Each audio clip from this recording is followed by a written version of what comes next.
Événement à Mons, l'orgue tricentenaire de la collégiale Sainte-Waudru va être démonté pour de longs travaux de restauration. Conséquence de taille, il ne pourra pas jouer l'air du doudou lors de la prochaine Ducasse. Ludovic Delory, Xavier Preya.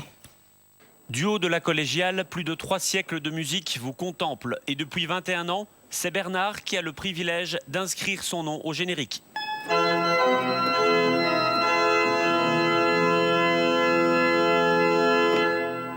Début 2014, cet orgue fera l'objet d'une restauration inédite. Des travaux qui vont durer plus d'1 an. Bernard s'en séparera, non sans un pincement au cœur. Un instrumentiste est toujours attaché à son instrument. Imaginez qu'on enlève un violon à un violoniste, c'est un peu la même chose. Il y a une partie du cœur qui s'arrache en même temps. Il faut plonger dans la carcasse de bois pour constater les dégâts du temps. Des tuyaux d'étain et de plomb abîmés par les âges.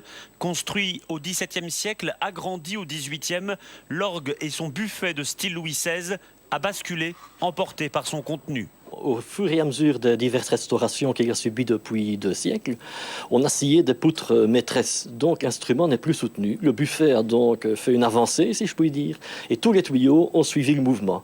Après une dizaine d'années de démarches administratives, la Wallonie vient d'octroyer un subside d'1 175 000 € pour la rénovation. La ville de Mons apporte 500 000 € supplémentaires, juste assez pour entreprendre ces travaux d'envergure. Le buffet est considéré comme patrimoine exceptionnel et est donc subsidié à 95% par la région wallonne. Le reste est uniquement classé sans être considéré comme exceptionnel et subsidié qu'à 60%. Mais l'orgue sera le grand absent du Doudou 2014. Cet air, repris par des milliers de voix, ne sortira pas de ses tuyaux lors de la prochaine Ducasse. Pour 2015, les Montois peuvent adresser leurs prières à la sainte patronne des lieux.